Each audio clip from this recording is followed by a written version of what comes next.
сәлеметсіздер ме? Бүгін біз Қытай тіліндегі есімдіктермен жиі қолданылатын етістіктерді үйренеміз. Сабақтың мақсаты жеке есімдіктерді меңгеру, жиі қолданылатын етістіктермен танысу, қысқа сөйлемдер құрастыра білу. Жеке есімдіктер рен-чың дай-цысы деп айтылады. Рен-чың дай-цысы. Қазақша мен деген есімдік қытайша во деп айтылады. Сен, ни. Екеуде үшінші тон. Ол, та.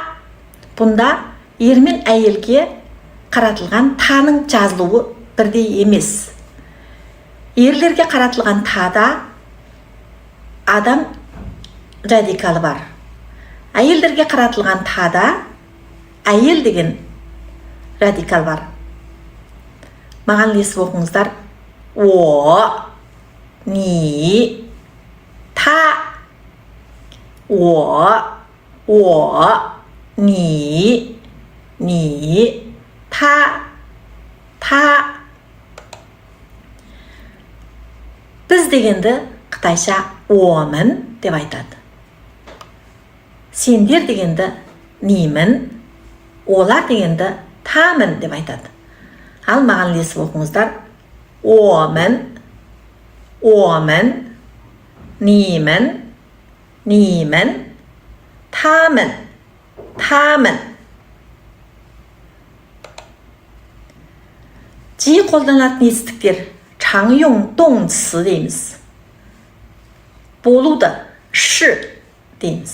Жасау зо, істеу ган, оқу шуеши, сөйлеу шо, көру кан, жүру зоу, келу лай, бару чү.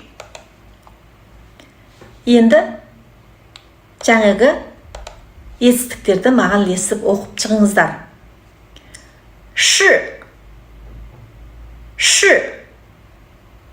зо, ган,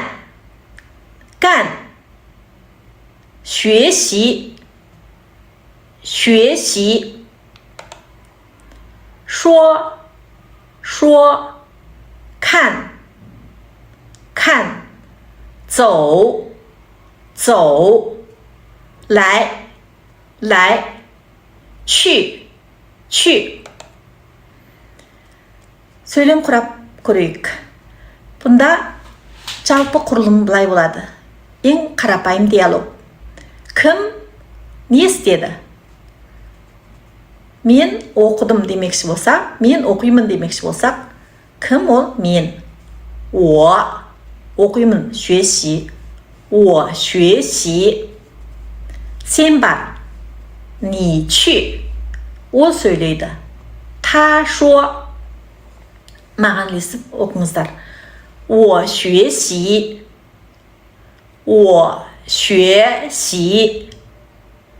Ни чү. Та шо. және бір. О, шуеши. Ни чү. Та шо.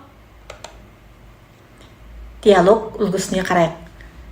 Сен оқисың ба? Ни шуеши ма? Сұраулы сөйлем. Соңына ма қосылады. Ни шуеши ма? Мен оқимын. О шуеши.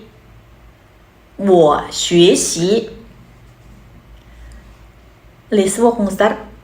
Ни шуеши ма? Ни шуеши ма? О шуеши. Ол мектепке бара ма? Та чү шуешяо ма? Та чү шуешяо ма? Ол барады. Та чү.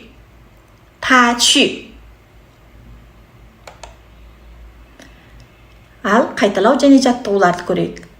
Мен барамын дегенді қалай айтамыз? О чү дейміз. Ол көреді.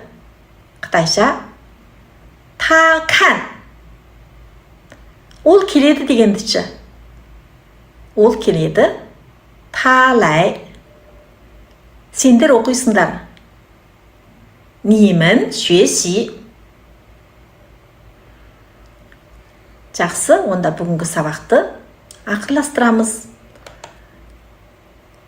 Біз есімдіктерді үйрендік. Ол сөйлемнің негізгі бөлігі болады. Ал етістіктер әрекетті білдіреді. Қарапайым сөйлем құрауды үйрендік.